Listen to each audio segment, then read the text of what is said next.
दरम्यान चाकणमधून बातमी आहे। चाकणमध्ये 11 वर्षीय मुलीचा विनयभंग करण्यात आला। नराधम परप्रांतीयाला पोलिसांनी ताब्यात घेतलं। अरुण गयाप्रसाद मिश्रा असे या नराधमाचं नाव आहे। घराच्या कंपाऊंडमध्ये जाऊन अत्याचाराचा प्रयत्न या नराधमाने केला। पुणे जिल्ह्यातल्या चाकणजवळील बिरदरवाडी इथं 11 वर्षीय अल्पवयीन मुलीचा विनयभंग झाल्याची संतापजनक प्रक्रिया समोर आली आहे। उत्तर चाकण पोलिसांनी परप्रांतीय 32 वर्षीय आरोपी अरुण गयाप्रसाद मिश्राला ताब्यात घेतलाय। शनिवारी दुपारी 3 वाजण्याच्या सुमारास पीडिता घरामध्ये कोणी नसल्याचं घराला कुलूप लावून आपल्या काकाच्या घरी जात होती।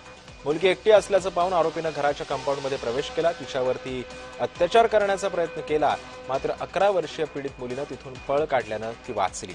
याबाबत पीडित मुलीनं ही घटना आपल्या वडिलांना सांगितली। वडिलांनी पोलीस ठाण्यामध्ये धाव घेतल्यानंतर पोलिसांनी घटनेचं गांभीर्य ओळखून नराधम आरोपीच्या मुसक्या आवळल्या।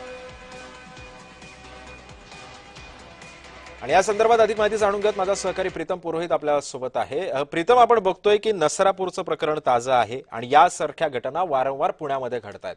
शिक्षेचं काय म्हणतात, शिक्षणाचं माहेरघर, विद्येचं माहेरघर असं ओळखलं जातं पुण्याला, मात्र या पुण्यामध्ये सुद्धा मुली असुरक्षित आहेत। काय माहिती आहे? खरं विद्येच्या माहेरघरामध्ये ज्या येणाऱ्या लोकांची जी काही मानसिकता आहे त्याची पहिली तपासणी केली पाहिजे, कारण दिवसेंदिवस या घटनेची जी वाढ आहे महिलांवरच्या अत्याचाराची ती इतकी भीषण आणि वाढत चाललेली की त्यांना वय त्याची काही मर्यादा राहिलेलीच नाही। 11 वर्षाची मुलगी जेव्हा आपल्या घरी कोण नाही म्हणून ती दुसऱ्याच्या ठिकाणी जाते, कारण सुरक्षित वाटावं म्हणून ती घराला कुलूप लावायला बाहेर पडते आणि कंपाऊंडच्या परिसरामध्ये येते। एक परप्रांतीयाच्या या किसामाच्या सगळ्या नजरेस पडतं आणि तो तिच्यावरती विनयभंग करण्याचा प्रयत्न करतो। मात्र मुलगी इतकी चतुर असते, हुशारीने ती आपल्या त्यातून पळ काढते आणि आपल्या वडिलांना जाऊन सगळी हकीकत सांगते।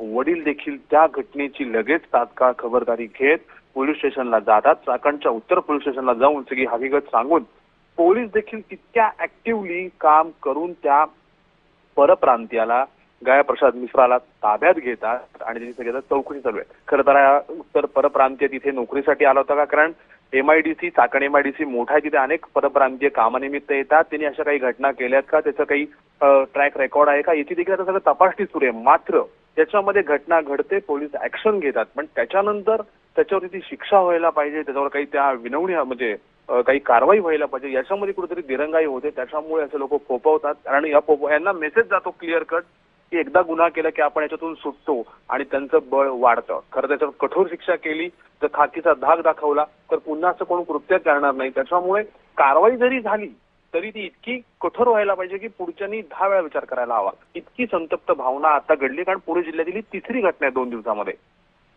नक्कीच। धन्यवाद प्रीतम, तू दिलेल्या सविस्तर माहितीबद्दल।